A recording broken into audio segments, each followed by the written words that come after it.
طواف چل رہا تھا، ہجوم عاشقاں تھا، لوگ موجود، رش تھا، کعبۃ اللہ کے دروازے کو پکڑ کر حضرت ابو ذر غفاری کہتے سمیت النبی صلی اللہ علیہ وآلہ وسلم، یہ حدیث میں نے اپنے کانوں سے حضور کو فرماتے ہوئے، میرے اہل بیت کی مثال تمہارے اندر ایسے ہے جس طرح حضرت نوح علیہ السلام کی کشتی، من راکبہا نجا ومن تخلف عنہا ہلک، جو اس کشتی کے اندر سوار ہو گیا وہ نجات پا گیا، جو پیچھے رہ گیا وہ ہلاک۔ حضرت نوح علیہ السلام کی کشتی میں جو سوار ہوا وہ نجات پا گیا، اور جو سوار نہیں ہوا، بیٹا بھی تھا تو ہلاک ہو، وہ کشتی نجات کا ضامن قرار پائی۔ تو حضور علیہ السلام نے بالکل اسی کی مثال، میرے اہل بیت کی مثال حضرت نوح علیہ السلام کی کشتی طرح ہے، جو اس کشتی میں بیٹھ گیا وہی نجات پا، جو نہیں بیٹھا، بیٹا بھی تھا نہیں بیٹھا، نجات نہیں پا۔ کوئی کہے گا میں بہت بڑا عالم ہوں، میں بہت بڑا مفتی ہوں، میں علامہ اور فہامہ، میری احادیث پہ، قرآن کی آیات پہ گہری نظر ہے، مجھے تو کسی کی ضرورت نہیں ہے، لیکن اہل بیت کی محبت کے بغیر ایمان سلامت رہ ہی نہیں سکے، غرق ہو جائے گا، ہلاک ہو جائے گا۔ اور دوسری بات جو اللہ کے محبوب نے ارشاد فرمایا، اصحابی کالنجوم فبأیہم اقتدیتم اہتدیتم،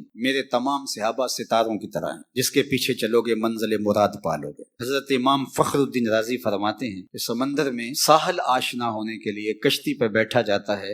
اور ستاروں پہ نظر رکھ کے راستہ تلاشا جاتا ہے۔ جو کہے کہ میں کشتی میں تو بیٹھ گیا ہوں لیکن مجھے راستے کی ضرورت نہیں ہے، تو وہ بھی ساحل مراد تک نہیں پہنچ سکتا، اور جو ستاروں پہ نظر رکھے اور کشتی کو چھوڑ دے، خود چھلانگ لگا دے، تو وہ کسی سمندری طوفان کی نظر ہو جائے گا اور سمندر نگل جائے گا، کھا جائے گا اسے، منزل تک وہ بھی نہیں پہنچ سکتا۔ منزل تک اسی کا پہنچنا ممکن ہے جو بیٹھا کشتی میں ہو نظر ستاروں۔ حضرت امام فخر الدین رازی علیہ رحمہ یہاں فرماتے ہیں، ہم اللہ کا فضل ہے کہ اہل بیت کی محبت کی کشتی میں بیٹھے ہیں اور ستاروں پہ نظر رکھے ہوئے، اس لیے نجات ہمارا مقصود۔ اہل بیت نبوت کے ساتھ محبت یہ بھی تقاضا ایمان ہے، اور اصحاب پیغمبر کے ساتھ محبت کا ربط و رشتہ یہ بھی تقاضا ہے۔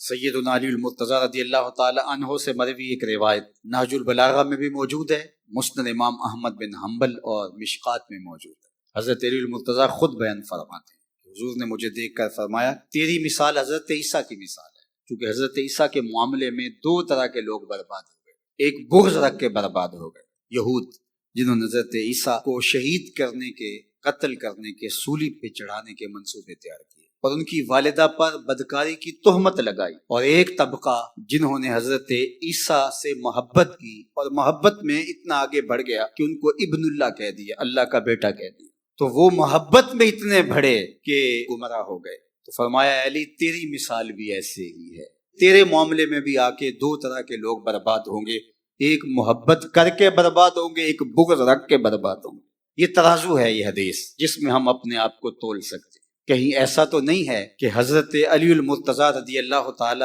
عنہ سے محبت اس انداز سے کی جا رہی ہے کہ حضرت علی کے علاوہ حضور کے پہلو میں لیٹنے والے اصحاب پیغمبر کی محبت بھی گوارا نہیں ہے، اور کہیں اس طرح تو نہیں کہ حضرت علی کا نام بھی گوارا نہ ہو، اور باقاعدہ ٹیمیں بٹھائی جائیں کہ ان احادیث کو چن چن کے ان کے روات پر، ان کے راویوں پر بحث کرو اور کسی طرح ثابت کرو کہ یہ حدیثیں ضعیف ہیں جو حضرت سیدنا علی المرتضیٰ کے فضائل پر مشتمل ہے، اور ان کو چھپاؤ یا ان احادیث کی ایسی تعویلات فاسدہ کرو کہ حضرت سیدنا علی المرتضیٰ رضی اللہ تعالی عنہ کی فضیلت ثابت نہ ہونے، اور یہ صحابہ کی محبت کے نام پہ کیا جائے۔ تو اگر یہ پہلو ہے تو پھر بھی سمجھو پٹڑی سے اتر گئے ہو، اور اگر حضرت علی المرتضیٰ کی محبت اس انداز کو اختیار کر چکی ہے کہ صحاب پر سب و شتم تمہارا دین بن گیا ہے، تو پھر بھی پٹڑی سے اتر چکے ہو۔ ایک طرف اللہ کے محبوب علیہ السلام نے یہ ارشاد فرمایا کہ جس نے علی کو گالی دی اس نے مجھے گالی دی، اور دوسری طرف یہ بھی ارشاد فرمایا کہ اگر تم ایسے لوگوں کو دیکھو کہ جو میرے صحاب کو گالیاں دے رہے ہیں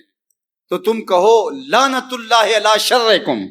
تمہاری اس خباثت پر اللہ کی لعنتیں اتریں۔ تو اصحاب پیغمبر ہو یا اہل بیت نبوت، یہ مشکات نبوت سے پھوٹنے والی دو کرنیں، ان کے مابین منافات نہیں ہیں، یہ ایک ہی شمع کی دو کرنیں ہیں اور ایک ہی سینے سے پھوٹنے والی دو ضیائیں ہیں۔ تو کہ نشناسی خفی راز جلی ہوشیار باش، اے گرفتار ابو بکر و علی ہوشیار باش۔